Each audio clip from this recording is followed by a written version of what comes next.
What is up, guys? My name is Nick, and welcome back to A to Z Geek. On today's episode, I'm going to show you how to torrent.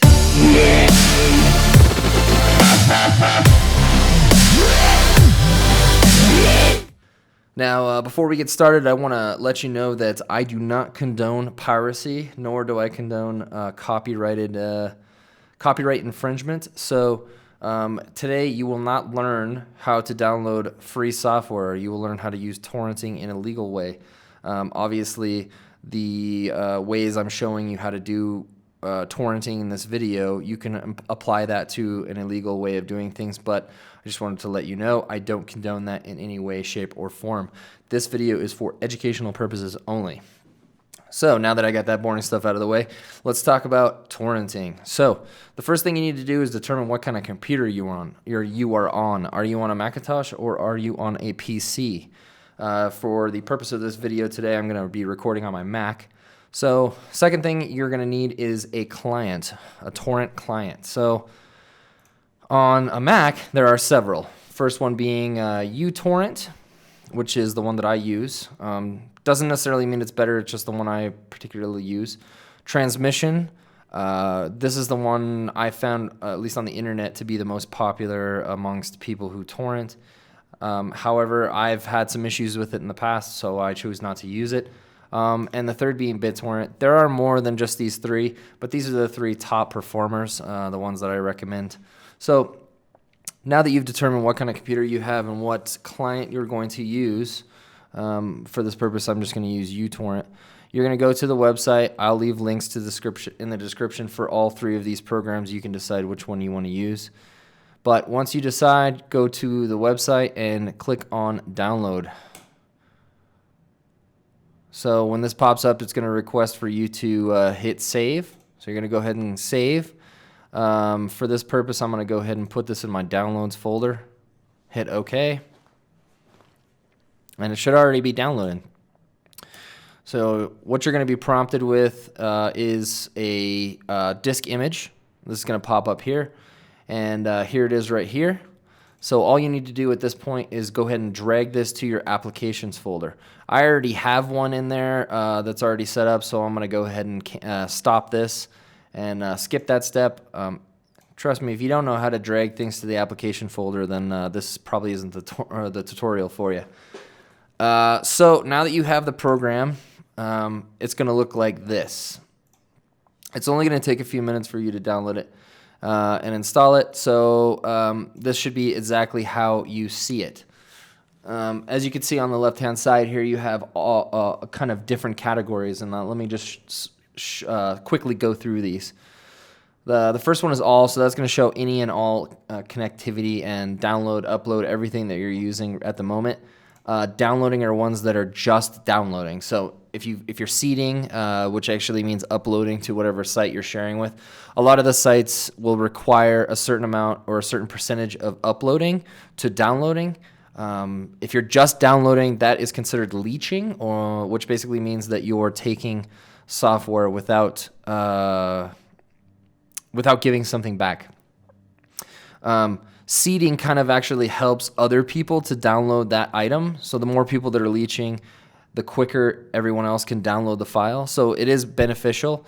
And it's good for you to have at least a 2-to-1 ratio, which basically means that for every download you have 2 uploads. If you're downloading a gig, you should have 2 gigs uploaded. That's just how to be a good guy in the torrent scene. It doesn't always happen. There's plenty of leechers everywhere. Fortunately, most of the people who host torrents also have a pretty sturdy server system, so they actually have quite a few seeds. Moving on, we have completed, so those are the files that you've downloaded recently that are completed. If you've removed the torrent from uTorrent, then you will not have anything up there. The next one is active. Same thing as downloading, so anything that you have inactive are active. Anything inactive is going to be anything that's queued. This means if you download more than one torrent at a time, you're going to have a list here. The top one's going to say download, and the next one will say queued. You can have several of these downloading at the same time, but I recommend downloading one at a time just to save bandwidth and to save internet speed. And there's no reason to download them all at the same time. So you'll have a list here that basically has the top one is download, the second one will be queue, third, fourth, fifth will be queued, as long as you have it in your settings to only download one thing at a time. Like I said before, you can change to have 100 downloads or 1,000,000 downloads at a time. However, I recommend that you probably just use that, that you probably just download one at a time. It's better for your internet. Anyhow, so the next part is going to be to figure out where to get your torrents from. Now, this is one thing I will show you. If you don't know how to use Google, then you're crazy. All you really need to do is go to Google, type in legal torrents, and you'll get top one, 30 sites for legal and free torrents. There's plenty of torrent sites around. Obviously, if you leave the legal part out and just write torrents, you're going to get a whole another list of files. We won't go into that one right now. However, for the purpose of this tutorial, we'll just click on this 30 sites. You're going to get a whole bunch of stuff. One of the cool ones is archive.org. I thought that one was pretty cool. It's basically like an archive of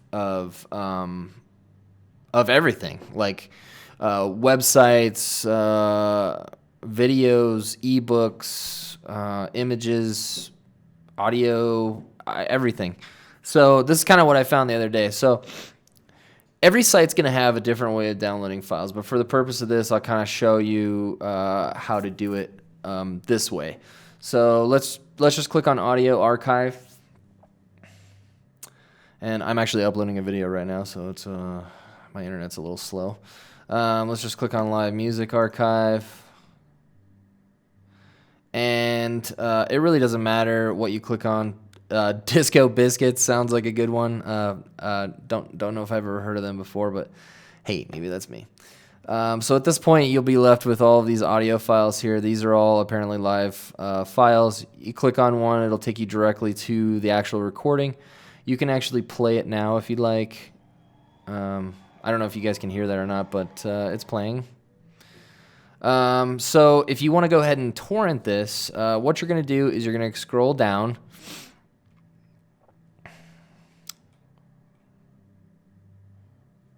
And you're going to look over here on the right-hand side where it says download options. So basically, you have a couple of options. For the purpose of this, we're going to be doing torrenting. So you're just going to hover over this and click on this little arrow that's pointing down to a line. And that's going to prompt you to download the torrent. So right here, you'll notice that you have this crazy long name followed by a .torrent file. So that's all you really need. You can save that anywhere in your downloads folder. uTorrent will recognize by default if you've got a .torrent file that you've downloaded one. So as soon as that gets saved to your computer, it will open in uTorrent, which is what it's done here. This is actually really interesting. So if you download, there's two different ways. You could download what's called a direct torrent file, which is basically what I just downloaded, or you can download what's called a magnet file. I won't go into the differences between the two, but suffice it to say that if you download a magnet, you basically get one option, and that is to download whatever you're downloading and hit OK. If you download an actual torrent file, which is what I just did, you actually have the option to deselect some of the files that are being downloaded. So if you look over here, you'll see a list of files that are being downloaded. In this case, it looks like it's a whole CD comprised of some FLAC files, some MP3 files, some OGG files, some PNGs, images and stuff. I'm assuming those are like album covers or something. But you could see how there's a big list here.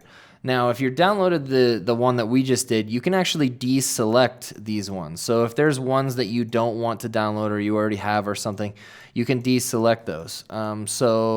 That's really cool because that gives you the option. Like, for instance, if you are downloading, say, a free album and all you need is the album cover, but you don't actually need the music because you already have the music. So you can actually download that whole album, deselect all the songs, and then only have the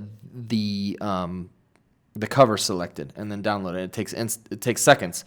So, but for the purpose of this, because we haven't downloaded this before, we're just going to go ahead and download all of these files. I'm probably not going to download this whole thing because I don't think I'm a fan of Disco Biscuit, but I don't know, maybe I am. So you're just going to hit OK in this instance, and you'll notice that it pops up in your downloaded area here.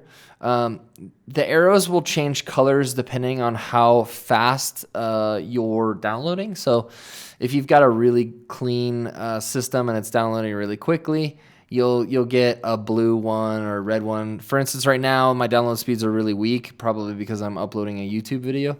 But you'll notice that the download speed indicator is red, and that's because my download speed is pretty weak.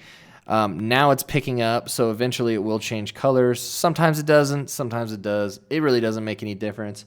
However, what does make a difference is that you'll notice that depending on the strength of the seed will kind of determine how fast you're downloading. So in most cases, I can download anywhere from 500 kilobytes per second all the way up to 1 megabyte per second, which is awesome. If you can get 1 megabyte per second, if you're from the States, chances are you're going to get a really good connection because the internet connections are slow there. You know, my internet connection on a good day is about 10 megabytes down. So if I'm getting 1 megabyte down on my torrents, then awesome. So I'm just going to go ahead and cancel this for this purpose. I don't need to download that. One thing I do want to mention before you download your file, it's good for you to actually go into your preferences and figure out where you want to save everything. You don't really need to change anything in here. If you really want to get into it, you can research port forwarding for your router and stuff like that to kind of open up the speed gates. I've never really noticed it made much difference, but maybe it does, or maybe you need to port forward depending on which country you're doing this in.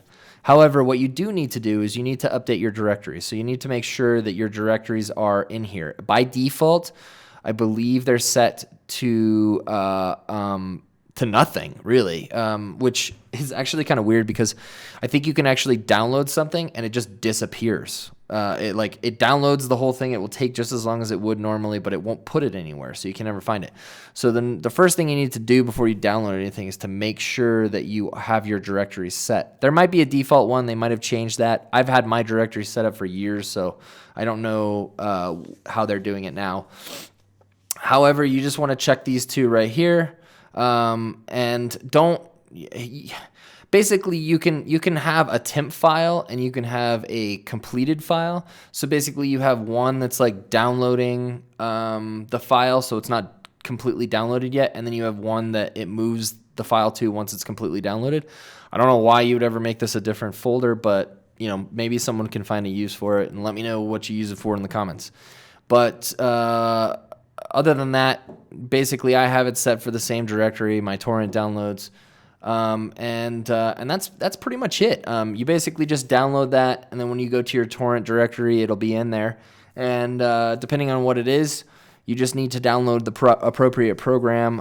If it's a zip file or a RAR file or an MP3, just make sure you have the appropriate file to read whatever. There is no proprietary compression software that they use for torrents specifically.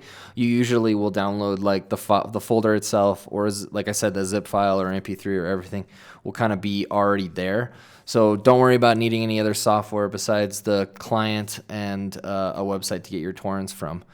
So anyway, that'll about do it. I hope this helped somebody to understand. The reason why I did this video is because I actually did get over the years that I've been torrenting, I always get questions, how do you torrent? So I wanted to make a no BS tutorial, quick, down and easy, down and simple tutorial on how to torrent.